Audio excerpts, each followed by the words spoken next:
Now with QuickCharge 5.0, one of the main headline features is that QuickCharge 5.0 supports up to 100 watts. Xiaomi Mi 10 is a really exciting phone because it's the first device that comes equipped with the Qualcomm QuickCharge 5 charging standard. Today we're filming on a Xiaomi camera. It's the Xiaomi Fimi Palm. We've got an external lav mic going into it.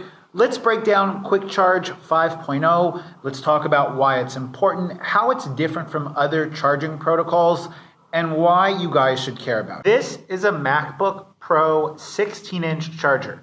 It's a 96-watt charger, and it's charging my Poco F2 Pro.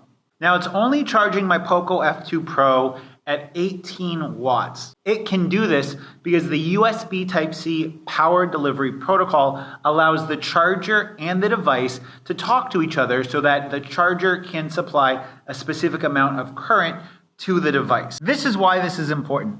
Let's say this is the charging brick, and let's say this is the phone.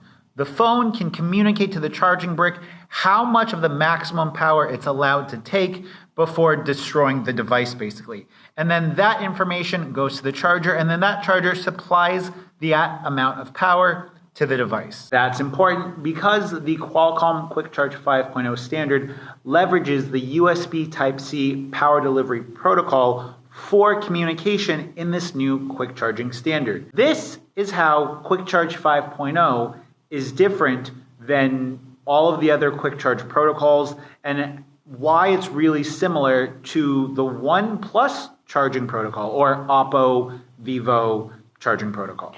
Now, the charger that comes stock with the Poco F2 Pro, Redmi K30 Pro, is an 11-volt, 3-amp proprietary charger, which charges it at 33 watts. Unfortunately, it will only charge the battery for 33 watts up to a specific battery percentage, roughly 50%. Past that point, because of battery limitations for charging and just not being able to charge the battery faster beyond that point, the charging speed of it significantly slows down. That's why oftentimes you will see manufacturers and you will see companies advertising their charging speed from 0 to 50%, because that is the range of charge that most batteries can charge really quickly for. Fast 50%, that slows down. And if you want to see more about charging on the Poco F2 Pro, I did a whole video where I put it in the freezer to see how fast you could charge it, and I'll link to that video up here. Essentially, what you need to know is that we have two big limiting factors right now for device charging speed. One of them is heat. The second limitation is how quickly batteries can just accept voltage at a specific point. A battery will charge very quickly from 0 to 50%, but then trying to push more energy into that battery when it's already at a high state of charge is more difficult to do and requires a higher amperage. I could be screwing this up, but this is a very surface level video. This is what QuickCharge 5.0 does. Now, with QuickCharge 5.0, one of the main headline features is that QuickCharge 5.0 supports up to 100 watts, being 5 amps, 20 volts.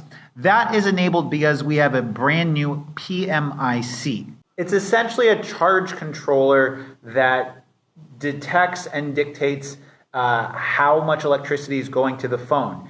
With this new generation of PMICs from Qualcomm, it allows that one source of energy to now be split up into two separate sources. Now, this new PMIC allows it to charge a double battery or a battery that's wired in consecutive cells. It allows it to charge two cells wired in parallel. That's the word I was looking for. And each of these batteries is normally going to be up to 4.5 volts. This PMIC splits the current coming from the charger into these two cells, and then it allows these cells to charge individually very quickly.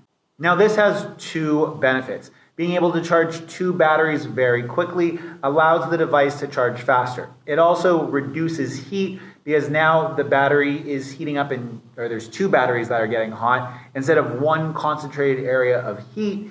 And overall, it just lowers the overall operating temperature. And according to Qualcomm, this new charging standard will lower the charging temperature of devices by approximately 10 degrees Celsius. It's the same, and it's the same voltage, but it's double the power that's being made available, according to my notes and according to what Qualcomm said. Now, this new generation of PMIC is offering up to 20 volts of power management. In the Xiaomi device, they are going to be leveraging it above 20 volts, I believe, but it's up to 20 volts, and there's a lot of thermal specification and a lot of thermal management that the device has to do.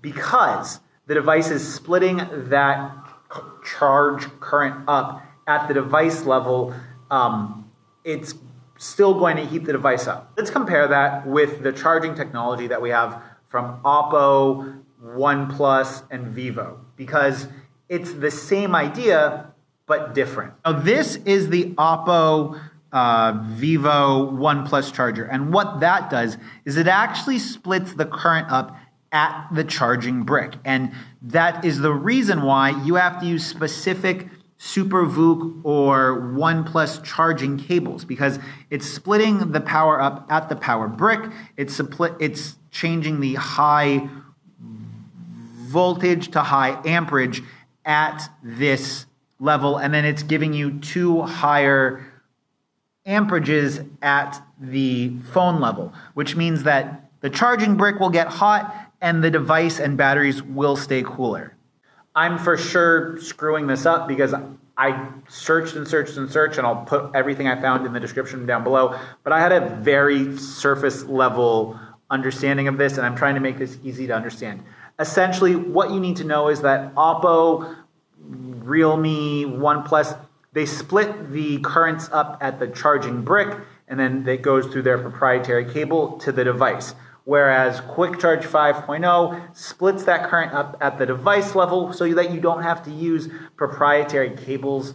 And what this also means is that if you have a high wattage, high amperage charger like I do, the one I use for my laptop, link to that video up here, I should be able to use that with the Xiaomi Mi 10, and it will charge the device at a higher rate.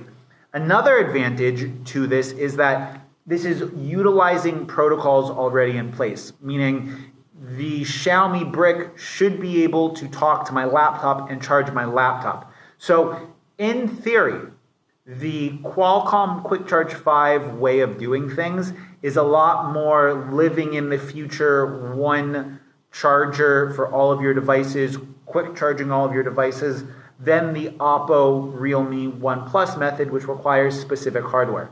The other thing is that the Qualcomm QuickCharge 5.0 protocol allows for a variety of connecting types, as opposed to the Oppo one, which I believe is like only limited to USB-A at the charging brick. That could obviously change, but then that would mean that we have USB-C to USB-C non-Thunderbolt cables that are proprietary to Oppo, Realme, and those series of phones, which kind of make it a bit of a mess. On the plus side, what Oppo is doing is allowing for that heat to be kept at the charger, not at the device, even when the device is in usage. The new Oppo 125 watt charger that's going to be coming out actually divides the phone battery into 3 separate cells. So just like they're currently doing where that's split up at the charger, they're going to be splitting it into 3 separate charging streams, I guess you could say, and then charging each of the cells individually. This is why the new Oppo charging tech will be anywhere from 4 to 8 minutes faster than the Qualcomm one. Also, it means that the Qualcomm one is going to run at a warmer temperature than the Oppo one at the phone level, although that heat is not going to be located in the battery. It's going to be located at the PMIC, which is like the charging controller aspect. Now, what matters and what you need to know is that one of these charging techs is going to be much more universally accepted, whereas one of them is going to be much more proprietary. If you have a laptop that charges over USB-C power delivery, it should be backwards compatible with QuickCharge 5.0, or it will at least charge QuickCharge 5.0 devices faster than it would SuperVOOC devices, because they're able to talk to each other and the device is splitting that power up at the device level. I know this video might be really boring. I know this video is very tech intensive, but I hope you guys appreciate my oversimplification of the subject. And until next time, it's been Mitchell. Subscribe.